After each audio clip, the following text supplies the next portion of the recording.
मंच पर विराजमान असम के राज्यपाल श्रीमान आचार्य जी, असम के मुख्यमंत्री श्रीमान तरुण गोगोई जी, केंद्र में मंत्रिपरिषद के मेरे साथी श्रीमान अनंत कुमार, श्रीमान धर्मेंद्र प्रधान, श्रीमान सर्बानंद जी, डॉक्टर जितेंद्र सिंह, श्रीमान हंसराज आहिर जी, राज्य सरकार के उद्योग एवं वाणिज्य मंत्री श्रीमान सिद्दीकी अहमद जी, हमारे लोकप्रिय सांसद श्रीमान रामेश्वर तेली जी, विधायक श्री और विशाल संख्या में पधारे हुए मेरे प्यारे भाइयों और बहनों,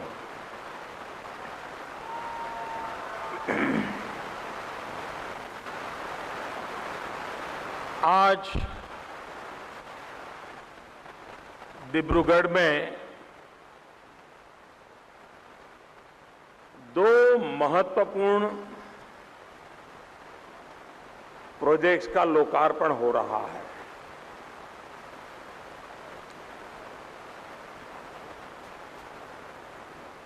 और ये महत्वपूर्ण इसलिए है कि इसके अंदर प्राकृतिक संपदा का वैल्यू एडिशन है और असम के नौजवानों के लिए रोजगार की अनेक अनेक अवसर उपलब्ध हो रहे हैं।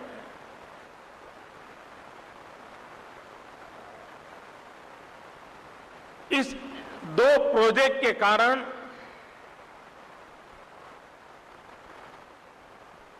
पूरे हिंदुस्तान में स्वाभाविक आनंद है, तो आसाम में सर्वानंद है।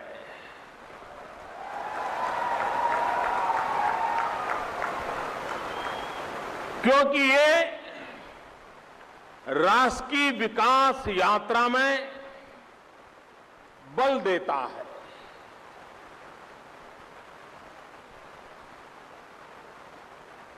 अब सचमुच में तो इस प्रोजेक्ट के उद्घाटन का अवसर मुझे मिलना ही नहीं चाहिए था।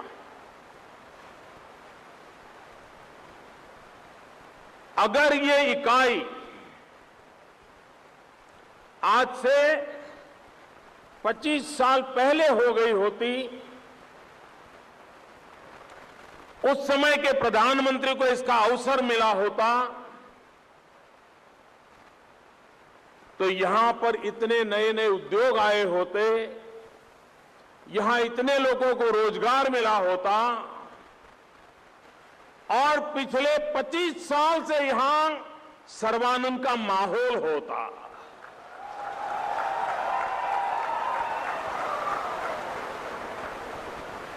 लेकिन कभी कभी मुझे लगता है बहुत सारे अच्छे काम उसको पूरा करना ये शायद मेरे ही सौभाग्य में लिखा हुआ है।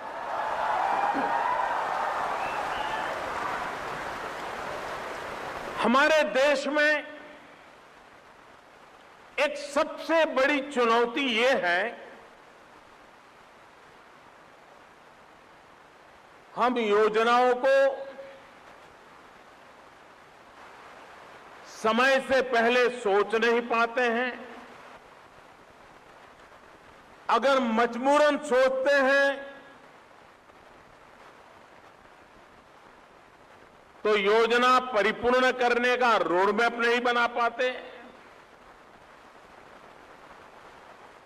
फिर भी अगर हो गया तो घोषणा करते हैं, घोषणा करने के बाद सालों साल शिलान्यास के लिए इंतजार होता है। शिलान्यास होने के बाद पूर्ण होने में सालों लग जाते हैं और बाद में लोग भूल जाते हैं, तब जाकर के उद्घाटन की नौबत आती है। और उसके कारण जिस काम की लागत 500 करोड़ होनी चाहिए वो 1100 करोड़ तक पहुंच जाती है। और इतने विलंब के कारण देश के अर्थकारण को जो नुकसान होता है उसका तो कोई हिसाब ही नहीं है। अगर आज यही प्रोजेक्ट 25 साल पहले पूरा हुआ होता और 25 साल पहले उसका उद्घाटन हुआ होता तो शायद आज यहां पर दूसरी पीढ़ी के लोगों को रोजगार मिलना शुरू हुआ गया होता।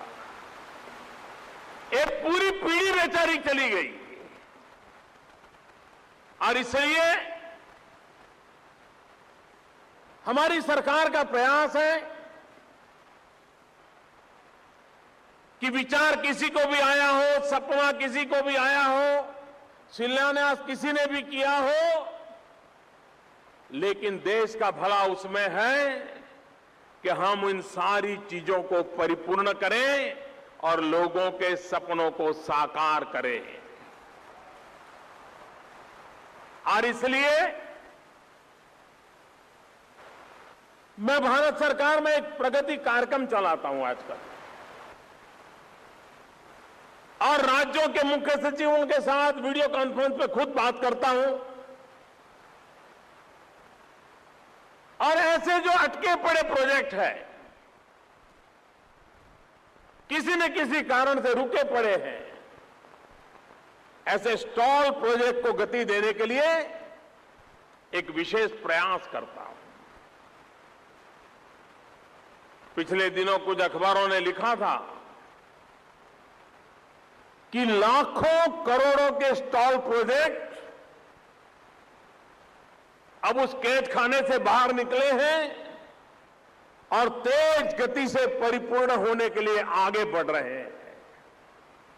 उसमें ये प्रोजेक्ट भी है जिसका आज उद्घाटन संभव हुआ है। आने वाले दिनों में भी मेरा स्पष्ट मानना है कि भारत की अगर प्रगति करनी है, तेज गति से प्रगति करनी है, समय रहते अगर प्रगति करनी है, तो भारत का सर्वांगीण विकास होना चाहिए।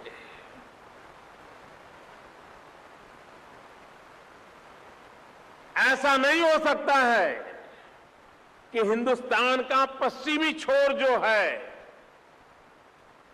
उसका तो विकास हो, केरल में हो, कर्नाटक में हो, गोवा में हो, महाराष्ट्र में हो, राजस्थान में हो, दिल्ली में हो, हरियाणा में हो, पंजाब में हो, जम्मू कश्मीर में हो, लेकिन हिंदुस्तान का जो पूर्वी छोर है, उड़ीसा हो, पूर्वी उत्तर प्रदेश हो, पश्चिम बंगाल हो, बिहार हो, असम हो, नॉर्थ ईस्ट के अन्य राज्य हो, अगर इसका विकास नहीं होगा तो हिंदुस्तान का विकास अधूरा रहेगा।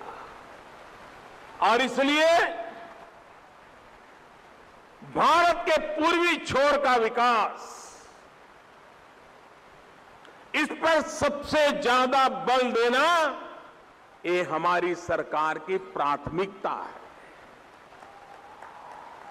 और तभी जाकर के भारत का संतुलित विकास होगा, भारत का सर्वांगीण विकास होगा। और इसलिए हमने एक्ट ईस्ट पॉलिसी बनाई है और इस एक्ट, इस पॉलिसी को न सिर्फ हिंदुस्तान का पूर्वी इलाका, लेकिन हिंदुस्तान के पूर्वी इलाके के साथ सटे हुए देश, जिनके साथ सहज रूप से हमारे व्यापारिक संबंध यहां से विस्तृत हो सकते हैं, चाहे वो म्यांमार हो, चाहे थाईलैंड हो, चाहे सिंगापुर मलेशिया हो, उधर इंडोनेशिया हो, ये सारे देश हमारे इस भूभाग के विकास के साथ उनकी कनेक्टिविटी बहुत बड़ी ताकत देती है। और इसलिए लगातार भारत इन देशों के साथ भी उन कामों को बल दे रहा है, उस इंफ्रास्ट्रक्चर को बल दे रहा है कि जिसके कारण भारत का ये जो नॉर्थ ईस्ट इलाका है, भारत का जो पूर्वी इलाका है, उसमें एक नई विकास की दुनिया खड़ी हो जाए, और उसी दिशा में हम प्रयास कर रहे हैं। भारत की आजादी के बाद कभी भी सोचा न गया हो, दिया न गया हो, इतना रेलवे का बजट नॉर्थ ईस्ट के लिए लगाया है। क्योंकि अगर रेलवे इंफ्रास्ट्रक्चर बनता है तो पूरा नॉर्थ ईस्ट सहज रूप से हिंदुस्तान के साथ जुड़ जाता है। नॉर्थ ईस्ट के पास अपार संभावनाएं हैं, लेकिन कनेक्टिविटी के अभाव में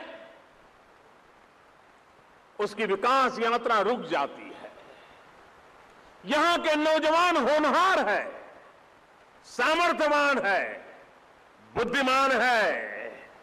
अगर उनको अवसर मिल जाए तो आसाम को वो हिंदुस्तान का नंबर 1 राज्य बनाने की ताकत रखते हैं।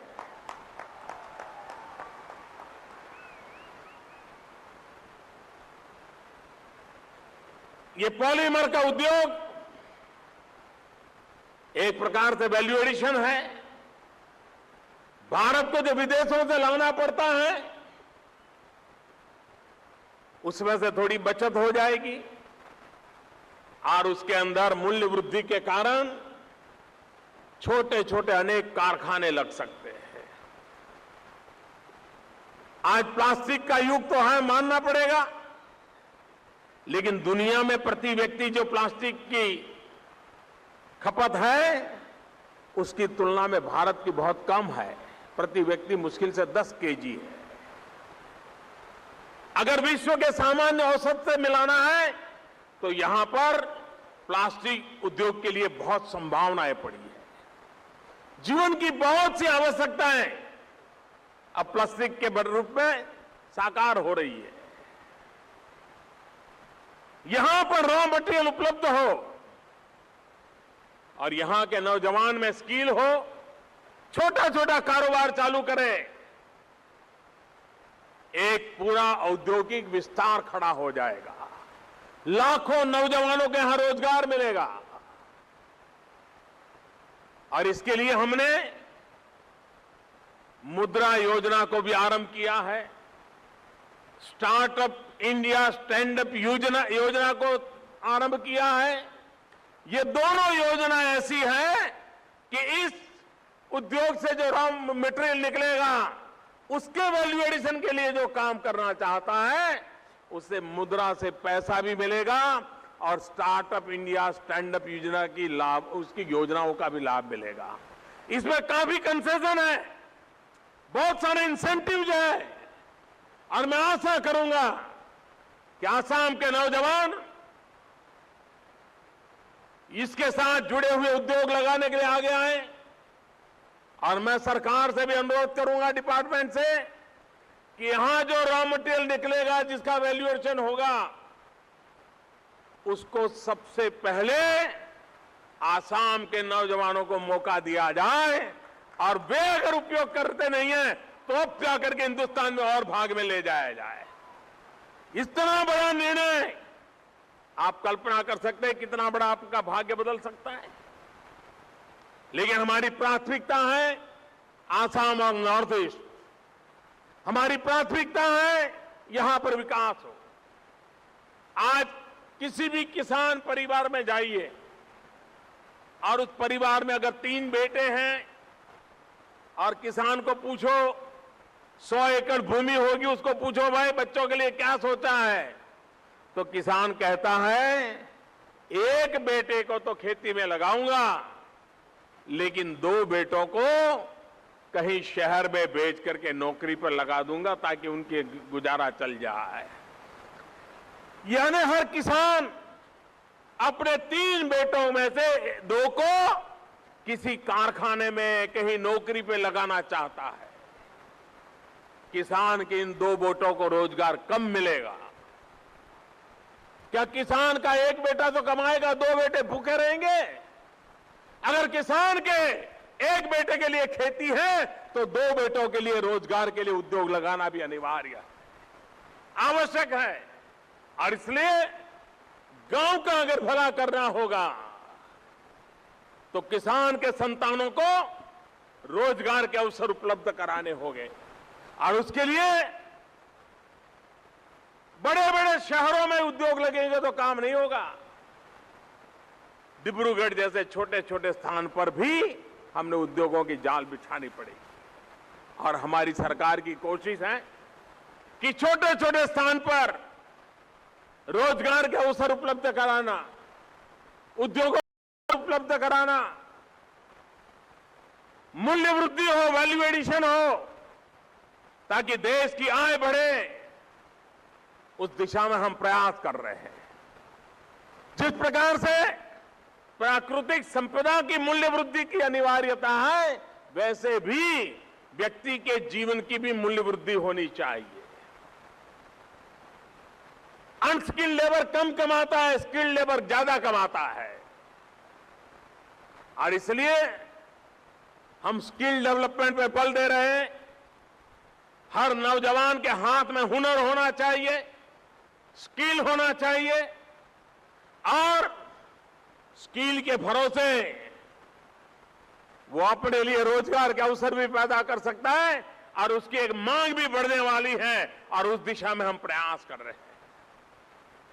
भाइयों बहनों, आने वाले दिनों में विकास की इस यात्रा को तेज गति से बढ़ाना है। भारत सरकार कोऑपरेटिव फेडरलिज्म को लेकर के केंद्र और राज्य मिलकर के देश को आगे बढ़ाए, इस मंत्र को लेकर के, सबका साथ सबका विकास, इस मंत्र को लेकर के अविरत प्रयास कर रहा है। आने वाले दिनों में उसके फल भी आपको मिलेंगे, ऐसा मुझे विश्वास है। मैं फिर एक बार आपका बहुत बहुत अभिनंदन करता हूं। और राष्ट्र के चरणों में ये धरोहर, जहां एक जगह पर पॉलीमर तैयार होगा तो दूसरी जगह पर वेस्ट का काम होगा, और दोनों हमें बाहर से लाने पड़ते हैं, उसमें कमी आएगी। और देश की आवश्यकता की पूर्ति में ये भी अपना योगदान देंगे। मेरी बहुत बहुत शुभकामनाएं, बहुत बहुत धन्यवाद।